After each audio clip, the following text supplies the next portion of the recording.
एक शहर में एक लड़की रहती थी जिसका नाम नेहा था। नेहा बेहद ही खूबसूरत थी। नेहा एक कॉलेज में पढ़ती थी, वहां पर उसके हजारों दीवाने मौजूद थे। नेहा के साथ उसका दोस्त चमन पढ़ता था। चमन, मैं तुम्हें एक बात बताना चाहती हूँ, किसी को मत बताना। चमन के मन में उत्साह बढ़ जाता है। वह अपने मन में सोचता है, शायद नेहा मुझे आज प्रपोज करने वाली है। हाँ, नेहा क्या हुआ? वो मैं 5 दिन के लिए घूमने बाहर जा रही हूँ ना। हाँ, हम चलेंगे, मैं तुम्हारे साथ चलूंगा, कोई दिक्कत की बात नहीं। कब चलना है? अबे चोमू, वो बात नहीं है। मैं तो ये कह रही थी कि तुम कॉलेज में किसी को बताना मत कि मैं घूमने जा रही हूँ। मैं यहाँ पर बीमारी का बहाना लगा दूंगी। अच्छा चलो कोई नहीं, मैं बोला किसी को क्यों कुछ बताऊंगा। वैसे किसके साथ जा रही हो? वो भी तुम्हें पता चल जाएगा। फिर नेहा चली जाती है और चमन का 5 दिन नेहा के बिना मन नहीं लगता। 5 दिन होने के बाद वो सोचता है कि आज नेहा के साथ उसकी मुलाकात होगी, लेकिन फिर अगले 2 दिन तक वो वहां पर नहीं आती। चमन उसको फोन लगाने की कोशिश करता है, लेकिन फोन वो उठाती ही नहीं। फिर कुछ दिन के बाद नेहा चमन के घर आती है और उसे कहती है, ओए कैसे हो तुम? चमन को नेहा के बोलने का तरीका बहुत अजीब लगा। उसकी आवाज भी बिल्कुल अजीब लगी। उसे कुछ समझ नहीं आया कि नेहा ऐसे क्यों बोल रही है। बिल्कुल अजीब बदतमीजी से बोल रही थी। नेहा कैसी हो तुम? आ गई वापस? कैसी रही तुम्हारी वो हफ्ते भर की वो ट्रिप, और इतनी लेट क्यों आई? ओ हेलो, अपनी फिरकीबाजी बंद कर और मुझे ये बता, क्या तुझे पता है कि मेरे फोन का पासवर्ड क्या था? और हाँ, मेरे इंस्टाग्राम फेसबुक का पासवर्ड पता है तुझे? क्या? मुझे तुम्हारे फोन का पासवर्ड, तुम्हारे ये सोशल मीडिया का पासवर्ड बोला क्यों पता होगा? हुआ क्या? तुम्हें क्या बोल रही हो? पता भी कुछ? तुम्हें मेरे पासवर्ड तक तो पता नहीं है, फिर तुम काहे के होने वाले पति निकम्मे। ये कहकर नेहा वहां से चली जाती है और पीछे चमन सोचता है, होने वाला पति, ये मुझे ऐसा क्यों कहकर गई? लगता है टांका फिट हो गया। चमन काफी सीधा लड़का था।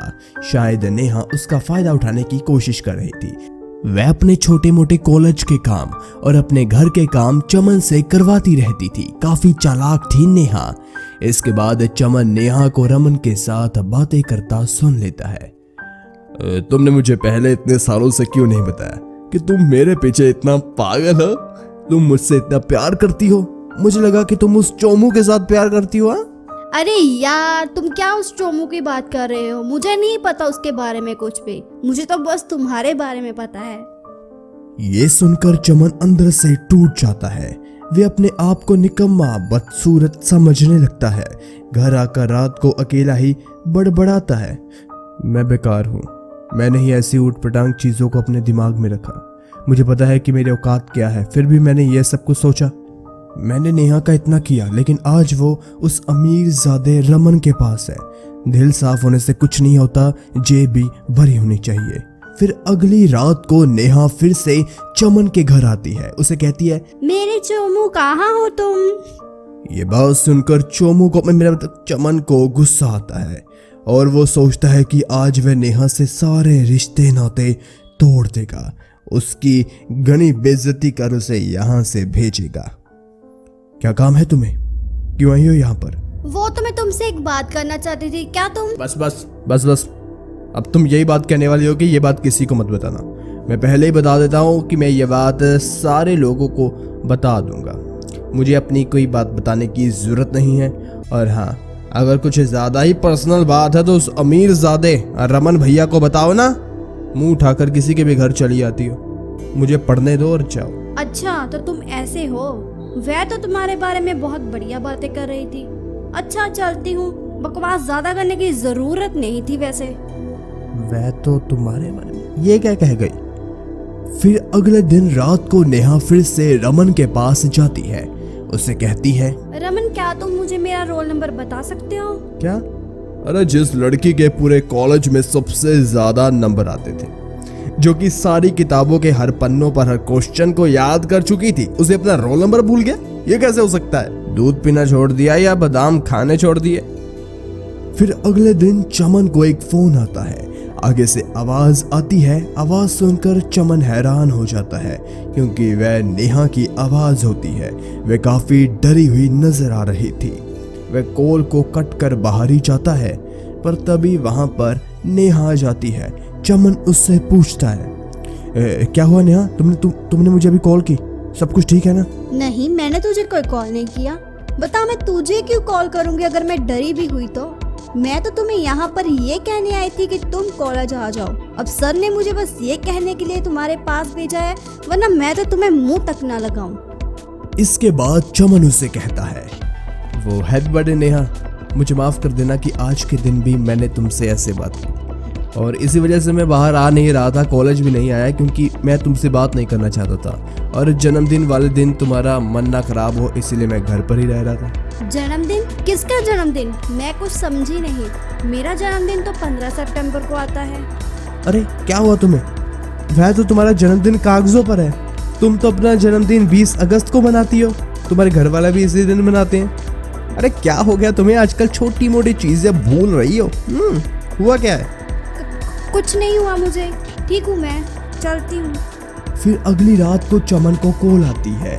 ये कॉल नेहा की माँ की थी और वे जल्दी से चमन को अपने घर वहां पर बुला लेती है। चमन उनके घर फटाफट पहुंच जाता है। चमन को नेहा की माँ कहती है, बेटा चमन, नेहा कई दिनों से घर पर नहीं आई। आंटी आप भी ना क्या मजाक कर रही हो, अभी तो शाम मेरे घर पर थी, वो अपने घर क्यों नहीं आई होगी? बेटा मैं जानती हूँ कि तुम भी धोखे में आ गई, रुको मैं तुम्हें पूरी बात बताती हूँ। ये बेटा नेहा नहीं है, उसकी बहन रवीना है। अच्छा, वो रवीना जी कहाँ पर है? मैंने उन्हें कहीं देखा नहीं। कहाँ पर है वो? अबे बेटे, यही रवीना है, नेहा की हमशक्ल बहन। जब ये छोटी थी मैंने इसे अपने भाई के घर छोड़ दिया, लेकिन मेरे भाई की मौत के बाद ये वहाँ पर ही बड़ी हुई। इसके मन में नफरत भरी हुई है और ये सिर्फ यहाँ पर पैसे खराब करने और मजा करने के लिए ही आई है, और मेरी नेहा को वहाँ पर छोड़ दिया। चमन बोला, आप मुझे नेहा का एड्रेस दीजिए, मैं उसे वहाँ पर अभी लेकर आता हूँ। नहीं बेटा, तुम ऐसा नहीं कर सकते। जब तक रवीना का मन करेगा वह यहीं पर रहेगी। नेहा को वहाँ पर इसकी जिंदगी में रहना पड़ेगा।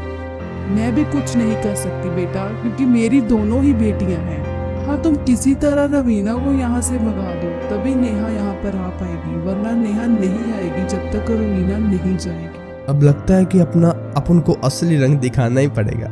देखो आंटी जी मैं क्या करता हूँ। इसके बाद चमन जाता है, रवीना को कहता है, अब डार्लिंग, अब कॉलेज के 4 महीने रह गए हैं, जल्दी से एग्जाम दो और पास हो या फेल हो, हमारी तो शादी ही होगी, फिर आएगा मजा।